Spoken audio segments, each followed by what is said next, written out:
বাড়িতে বানিয়ে নিতে পারেন বড় বড় রেস্টুরেন্টের স্বাদে স্ন্যাক্স। সামান্য আলু দিয়ে বাড়িতে বানিয়ে নিন এই স্ন্যাক্স, খেতে দারুণ, সবাই আঙুল চেটে খেতে থাকবে।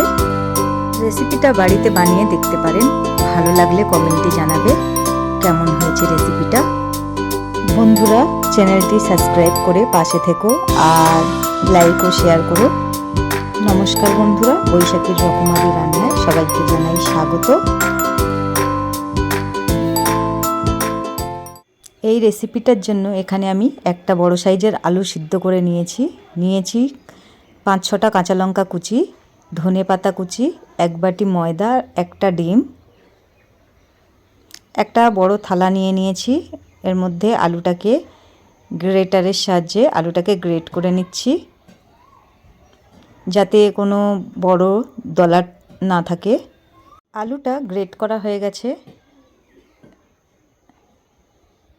এবারে দিয়ে দিচ্ছি অল্প একটু গোলমরিচের গুঁড়ো, স্বাদ অনুযায়ী লবণ, একটু হলুদের গুঁড়ো, অল্প একটু কাশ্মীরি রেড চিলি পাউডার, জিরের গুঁড়ো, দিয়ে দিচ্ছি কাঁচা লঙ্কা কুচি, ধনে পাতা কুচি, দিয়ে দিচ্ছি ডিমটা দিয়ে ময়দা দিয়ে অল্প অল্প করে মাখতে থাকবো।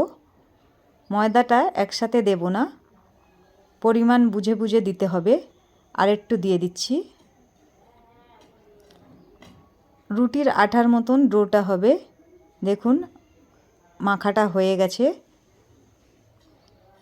ভালো করে মেখে নিয়েছি। এখন একটু 1 চামচ মতন তেল দিয়ে দিলাম। তেল দিয়ে আবারও ভালো করে মেখে নিচ্ছি।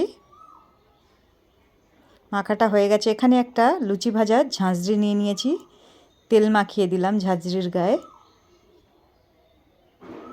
ভালো করে মাখিয়ে দিয়েছি উপর নিচ করে। ছোট ছোট লেচি কেটে নেব। এই সাইজের লেচিটা কাটলাম। কেটে এই ঝাঁঝরির উপরে একটু হালকা হাতে চেপে গোল করে নিয়ে ফোল্ড করে একটা ডিজাইন করে নিচ্ছি।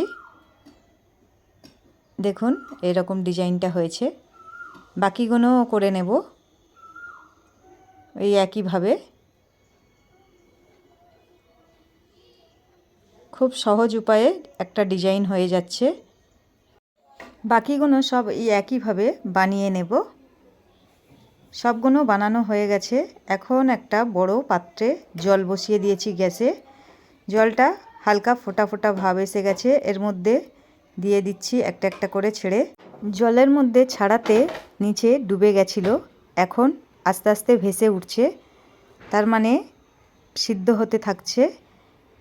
এটাকে তাও 2 মিনিট ফুটিয়ে নেব। 2 মিনিট মতন ভালোভাবে সিদ্ধ করে নিয়েছি। এখন একটা ঝাঁঝরির সাহায্যে জল থেকে তুলে নেব। সব স্ন্যাক্সগুলো জল থেকে তুলে নিয়েছি। এই স্ন্যাক্সটা সারাদিন নরম থাকে আর খেতেও দারুণ। ফ্রাই প্যান বসিয়ে দিয়েছি গ্যাসের মধ্যে। দিয়ে দিচ্ছি 1 চামচ মতন সাদা তেল, একটা শুকনো লঙ্কা, দিলাম কালো জিরে, কারি পাতা কিছু দিয়ে একটু ভেজে নিলাম। গ্যাসটা লো ফ্লেমে রেখেছি। দিয়ে দিয়েছি 2 কোয়া রসুন ঘষে। রসুনটা আর কারি পাতা কালো জিরে একসাথে ভাজি, দারুণ একটা সেন্ট বার হচ্ছে। আর দিয়ে দিলাম একটা টমেটো পিউরি করে রেখেছিলাম, সেটা দিয়ে দিলাম। দিয়ে দিচ্ছি টমেটো কেচাপ 3 চামচ মতন দিলাম। আর এর মধ্যে দিয়ে দিচ্ছি অল্প একটু লবণ। এখন স্ন্যাক্সগুলো দিয়ে দিলাম এই মশলার মধ্যে, দিয়ে উপর নিচ করে ভালো করে মিশিয়ে দিচ্ছি। রেসিপিটা হয়ে গেছে, তো আমি এখানেই শেষ করছি। নমস্কার।